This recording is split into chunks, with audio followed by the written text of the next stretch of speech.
All right, the day has come. Our chicks just arrived at the post office, so we're gonna go get them, and I'm gonna show you guys what it's like to get 100 chickens in the mail. So my first question is, are we gonna be able to fit 100 chicks in the Prius? The farm Prius. Do you want to tell them where you ordered them from and why they're coming in the mail? Yeah. So I spent an entire day looking for chicks this year. Chicks have been hard to come by because of national shortages. There's this bird flu that's going around, and a lot of the major hatcheries are culling off chicks. They're spoken for already. And so I called 21 different hatcheries and finally found one that has chicks, the kind that we wanted. And they were hatched on Sunday, and today is Tuesday morning. And don't worry, baby chicks, when they're in transit, they're actually doing just fine. They survive off of their yolk sac. They're absorbing nutrients through that, so they don't need food and water for the first up to about 72 hours. You know, every chick's different, every breed is different, but it's been less than 2 days. I suspect that they're all absolutely fine, just cheeping and playing around in their box. So we made it to the post office. We're really just hoping that all the chicks are alive. So let's go. I don't know if we're allowed to film in here though.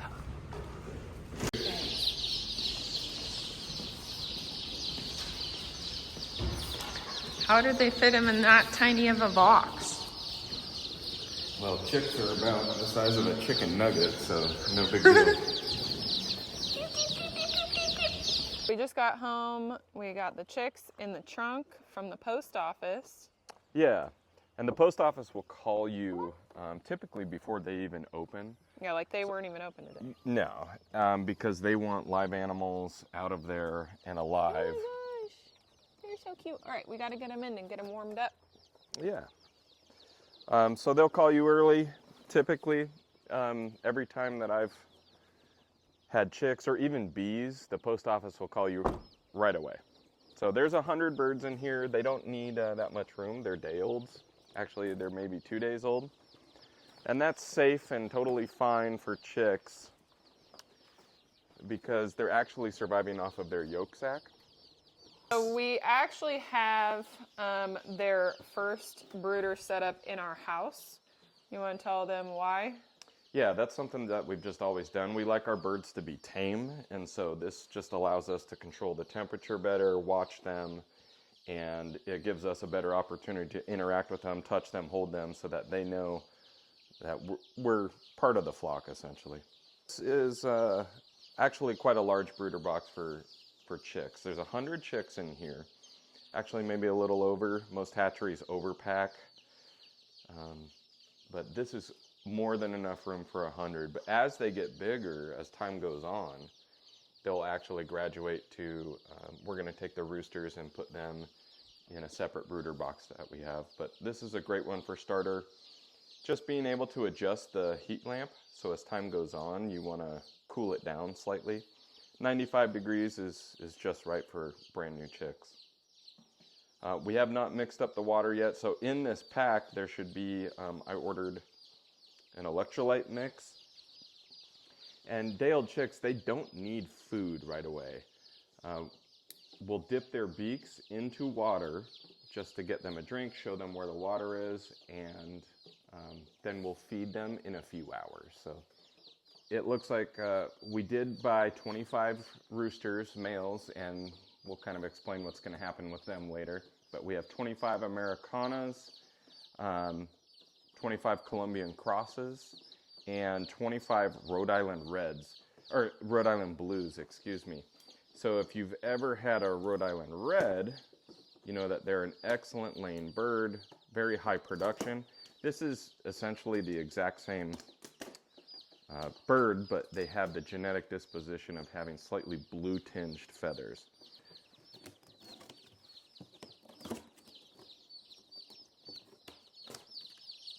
Oh my gosh. And I don't see it. And we teach our chickens a simple noise so they know when we're coming, and we say toot, toot, toot, toot, toot. They're so cute.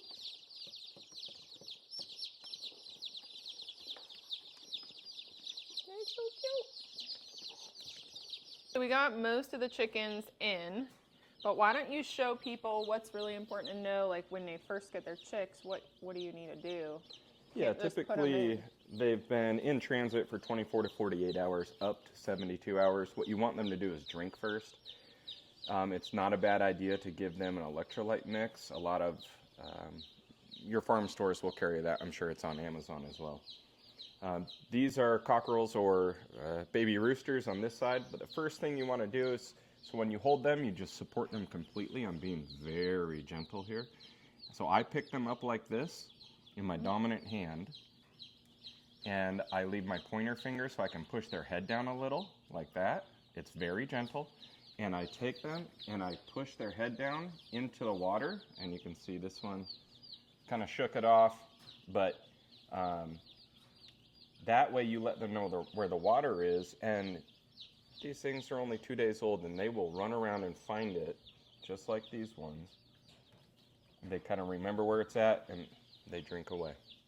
So it's all right, can you come on over here and tell us a little bit about like how long until you give them the food? Yeah, so I like to let them drink for an hour or two, kind of depending on how long I think they've been in transit.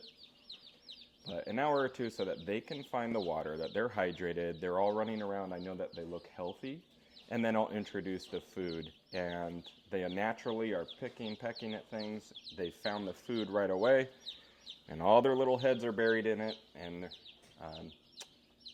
what type of chick feed you pick is up to you, medicated or non. We kind of do a mix of both. Have it all set up beforehand, so you want your water pre-mixed. You want to have food selected. You want to have the heat on and at the right temperature. I use a little infrared thermometer. Why don't you show them that thermometer? Where did that go? Russ threw it on the ground and broke it. Oh, okay.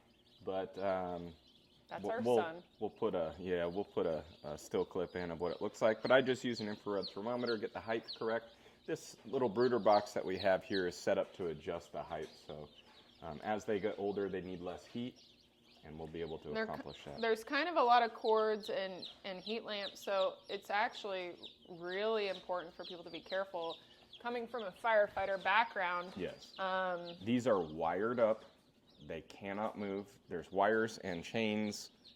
I know how many amps we're pulling. It's just about 6 out of this outlet, so I'm watching all of that. Because this can be a major cause for a house fire. Yeah, and a barn fire. A lot of people burn down accidentally chicken coops and whatnot. You need to have protection for them and make sure that they're secured. All right, so if you want to know more about what it's like to have chicks, you can like, subscribe, and follow. Drop your comments and questions below for Mr. Aaron, and we'll see you guys back here soon.